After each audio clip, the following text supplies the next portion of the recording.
Assalamualaikum warahmatullahi wabarakatuh. Halo semuanya, perkenalkan nama saya Naulan. Saya dari Fakultas Keguruan dan Ilmu Pendidikan, Program Studi Pendidikan Biologi. Pada video kali ini kita akan belajar tentang hakikat manusia dalam Al-Quran, serta bagaimana pemahaman ini dapat membentuk perilaku dan tanggung jawab moral kita sebagai mahasiswa dan calon pendidik. Tujuan pembelajaran video ini adalah yang pertama, memahami konsep manusia berdasarkan ayat-ayat Al-Quran. Yang kedua, menjelaskan peran manusia sebagai makhluk jasmani, rohani, khalifah, dan hamba Allah.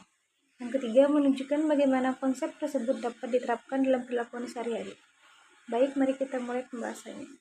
Konsep manusia dalam Al-Quran dan dampaknya terhadap perilaku serta tanggung jawab moral. Yang pertama, saya akan menjelaskan tentang manusia sebagai makhluk jasmani dan rohani. Dalam Al-Quran, manusia digambarkan sebagai makhluk yang memiliki dua unsur yang saling melengkapi, yaitu jasmani dan rohani. Unsur jasmani berasal dari tanah, sebagaimana disebutkan Allah dalam Quran Surat ayat 71, ketika Allah berfirman kepada para malaikat bahwa manusia diciptakan dari tanah. Selain itu, dalam Quran Surah Al-Mu'minun ayat 12 disebutkan bahwa manusia diciptakan dari saripati tanah. Hal ini menunjukkan bahwa manusia memiliki sifat fisik, terbatas, membutuhkan makanan, energi, serta rentan sakit dan lelah. Unsur jasmani membuat manusia terikat pada hukum alam dan kebutuhan biologis. Namun, manusia tidak hanya terdiri dari tubuh. Dalam Quran Surah Al-Hijr ayat 29, Allah menjelaskan bahwa setelah menyempurnakan bentuk manusia, Allah meniupkan ke dalamnya ruhnya. Disinilah muncul dimensi rohani, manusia unsur yang membuat manusia mampu berpikir, merenung, berkreasi, dan merasakan nilai moral. Ruh juga menjadi dasar dari kemampuan manusia untuk beriman dan merasakan kedekatan dengan Tuhannya. Dengan kata lain, rohani menjadikan manusia memiliki kualitas spiritual dan intelektual yang tidak dimiliki makhluk lain. Dengan kata lain, rohani menjadikan manusia memiliki kualitas spiritual dan intelektual yang tidak dimiliki makhluk lain.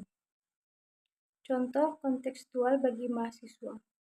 Yang pertama, mahasiswa yang memahami dua dimensi ini akan sadar bahwa saat stres akademik melanda, solusi tidak cukup hanya dengan istirahat atau hiburan, tetapi juga dengan mendekatkan kepada Allah melalui doa, zikir, atau membaca Al-Quran. Yang kedua, ketika menggunakan media sosial, jasmani juga mengklik dan mengetik perlu dituntut untuk rohani agar tidak membuli, tidak menyebarkan hoaks, dan memilih konten yang bermanfaat. Yang ketiga, ketika menata hidup, mahasiswa belajar menyeimbangkan kesehatan fisik dan kesehatan mental, spiritual agar menjadi pribadi yang stabil, fokus, dan berkarakter. Dan yang selanjutnya, saya akan membahas tentang manusia sebagai khalifah di bumi.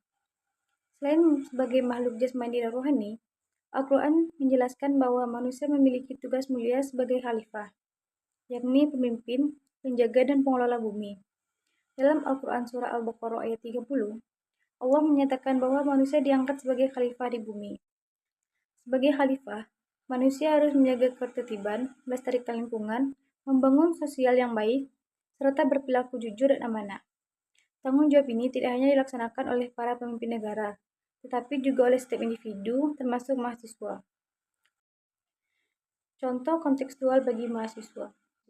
Yang pertama, tidak membuang sampah sembarangan, menghemat listrik dan air, serta ikut memulai kampanye Go Green di kampus. Yang kedua, dalam organisasi, menjadi pemimpin yang tidak memanipulasi laporan dana, tidak pilih kasih, dan transparan. Yang ketiga, di era digital, menjadi khalifah di dunia maya, yang mempromosikan literasi, kebaikan, dan kritik membangun, bukan provokasi dan kebencian. Yang keempat, menggunakan ilmu dan skill untuk kesejahteraan masyarakat, bukan untuk merugikan orang lain. Yang ketiga, saya akan membahas tentang manusia sebagai hamba Allah. Dalam pandangan Al-Quran, salah satu identitas paling mendasar dan mulia bagi manusia adalah sebagai hamba Allah. Identitas ini menegaskan bahwa manusia adalah makhluk yang diciptakan, dituntut untuk tunduk, taat, dan berserah diri kepada perintah Tuhan. Allah menyatakan secara tegas dalam firman-Nya, "Dan tidaklah aku menciptakan jin dan manusia melainkan supaya mereka beribadah kepadaku." Quran Surah Az-Zariyat ayat 56. Ayat ini menjelaskan bahwa seluruh aspek kehidupan manusia sejatinya diarahkan kepada ibadah. Ibadah dalam Islam bukan sekedar aktivitas ritual seperti sholat, puasa, zakat, atau haji, tetapi mencakup seluruh perbuatan baik yang dilakukan dengan niat untuk mendekatkan diri kepada Allah. Dengan kata lain, bekerja, belajar, berorganisasi, menghormat sesama, menjaga lingkungan, hingga bersikap jujur dalam hal sekecil apapun, dapat menjadi ibadah apabila dilakukan dengan kesadaran kehambaan.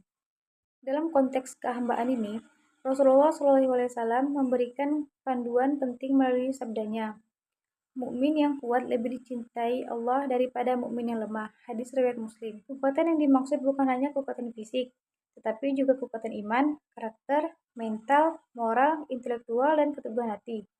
Seorang hamba Allah dituntut untuk memiliki integritas, ketukunan, kesabaran, dan kemampuan mengendalikan diri. Kekuatannya tercermin dari kemampuan yang menahan hawa nafsu, mengendalikan emosi, bekerja keras, dan tetap berbuat baik meskipun dalam situasi yang sulit. Dimensi kehambaan dalam kehidupan mahasiswa. Contoh aplikatif masa kini. Yang pertama, belajar sebagai ibadah. Bagi mahasiswa, aktivitas utama seperti belajar, membaca, melakukan riset, atau menulis tugas dapat menjadi bentuk ibadah. Ketika seseorang mahasiswa meniatkan belajarnya untuk mencari ilmu yang bermanfaat, mengembangkan diri, dan memberikan manfaat kepada masyarakat, maka seluruh akademik yang dijalaninya dinilai dengan ketaatan kepada Allah. Al-Quran dan banyak hadis memuliakan orang berilmu, sehingga menuntut ilmu adalah jalan kehambaan yang sangat agung. Yang kedua, menjauhi plagiarisme dan kecurangan akademik. Sikap sebagai hamba Allah menuntut kejujuran. Plagiarisme, mencontek, memasukkan data penelitian, atau manipulasi laporan adalah tindakan yang bertentangan dengan nilai kehambaan. Mahasiswa yang benar-benar memahami bahwa dirinya adalah hamba Allah akan menjaga kemurnian ilmunya, bekerja dengan jujur, dan bertanggung jawab atas hasil usahanya sendiri. Ini bukan hanya etika akademik, tetapi juga bagian dari takwa kepada Allah yang mengetahui segala sesuatu, terang maupun bersembunyi. Yang ketiga, menghormati orang tua, dosen, dan sesama. Kehambaan juga tercermin dalam adab dan akhlak. Islam menekankan pentingnya menghormati orang tua birrul walidain, memuliakan guru, dan memperlakukan teman dengan baik. Mahasiswa yang memahami dirinya sebagai hamba Allah akan berbicara dengan sopan, menghargai pendapat orang lain, tidak merendahkan, tidak menghina, dan berusaha menjaga hubungan sosial yang sehat. Sikap sopan kepada dosen, tepat waktu dalam tugas, serta menghargai aturan kampus juga merupakan bagian dari ibadah sosial. Yang keempat, menjaga etika pergaulan dan media sosial. Sebagai hamba, manusia wajib menjaga kehormatan diri dan etika komunikasi. Dalam konteks zaman modern ini, mencakup cara berperilaku di media sosial, tidak menyebarkan hoaks, tidak membuli, tidak mengumbar hal pribadi yang merendahkan martabat, dan tidak membuat konten yang merusak moral. Mahasiswa sebagai hamba Allah seharusnya menjadi media sosial sebagai sarana berbagi manfaat, inspirasi, ilmu, dan kebaikan. Dan yang terakhir adalah mengendalikan diri dan mengelola emosi. Kehambaan juga menuntut pengendalian diri. Mahasiswa sering menghadapi tekanan akademik, konflik sosial, dan kegelisahan masa depan. Sebab, sebagai hamba Allah, mereka belajar untuk bersabar, bertawakal, tidak mudah putus asa, dan tetap optimis. Mereka menyadari bahwa segala urusan memiliki hikmah, dan Allah tidak membebani seseorang melampaui kesanggupannya. Quran Surah Al-Baqarah ayat 286.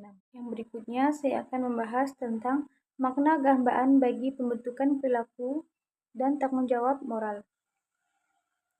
Ketika seseorang benar-benar memahami bahwa dirinya adalah hamba Allah, Abdullah, muncul dalam dirinya kesadaran bahwa hidup ini bukan semata-mata untuk memenuhi keinginan pribadi, tetapi untuk mengikuti nilai-nilai yang dituntut oleh Allah. Kesadaran ini menumbuhkan sifat muqarabah, yaitu perasaan selalu diawasi oleh Allah, sebagaimana disebut dalam hadis tentang ihsan, engkau beribadah kepada Allah seakan-akan engkau melihatnya. Jika engkau tidak melihatnya, maka sesungguhnya dia melihatmu. Hadis riwayat Bukhari dan Muslim. Nilai muqarabah membuat manusia berhati-hati dalam setiap ucapan, tindakan, dan keputusan, karena ia sadar bahwa setiap amal akan diminta pertanggungjawaban. Dengan nilai ini, seseorang tidak mudah melakukan kebohongan, menipu, maupun pengkhianatan, meskipun tidak ada manusia yang melihat karena ia yakin Allah Maha Mengetahui. Dengan nilai ini, seseorang tidak mudah melakukan kebohongan, penipuan, maupun pengkhianatan, meskipun tidak ada manusia yang melihat karena ia yakni Allah Maha Mengetahui. Selain itu, Kesadaran kehambaan melahirkan sifat tawadu, rendah hati. Seseorang hamba tidak sombong dengan ilmu, jabatan, harta, atau prestasi sebab dia mengetahui bahwa semua itu hanyalah titipan dan amanah yang dapat dicabut kapan saja.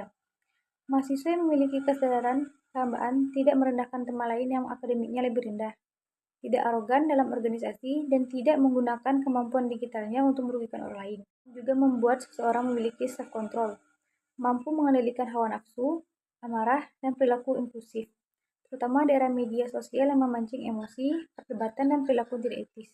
Lebih jauh lagi, kehambaan menumbuhkan tanggung jawab yang kuat kepada diri sendiri, masyarakat, dan lingkungan. Ketika seseorang sadar bahwa segala perbuatannya akan dipertanggungjawabkan, ia akan memilih untuk melakukan kebaikan yang berkelanjutan. Mahasiswa yang memegang nilai kehambaan akan merasa terpanggil untuk terlibat dalam kegiatan kemanusiaan, pengabdian masyarakat, dan gerakan di lingkungan hidup, karena ia melihat semua itu sebagai bentuk ibadah sosial. Mereka aktif dalam kegiatan donasi, terjun dalam bakti sosial, mengurangi sampah, menjaga kebersihan kampus, atau berpartisipasi dalam edukasi anti-hoax. Dirinya tidak hanya peduli pada kesuksesan pribadi, tetapi juga kemaslahatan orang lain. Kesadaran sebagai hamba Allah juga membentuk integritas moral. Hal ini terlihat dalam perilaku seperti jujur dalam ujian, mengerjakan tugas sendiri tanpa plagiarisme, dan tidak memanipulasi data penelitian. Bagi mahasiswa yang memahami konsep kehambaan, nilai-nilai akademik bukan sekedar aturan kampus, tetapi bagian dari ibadah dan amanah. Sebaliknya, kecurangan dianggap sebagai bentuk pengkhianatan terhadap Allah, bukan hanya terhadap dosen atau institusi.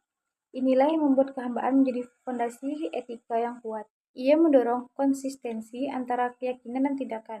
Di kehidupan modern yang penuh tantangan moral, mulai dari pergaulan bebas, tekanan prestasi, hingga godaan dunia digital, nilai kehambaan menjadi pelindung batin.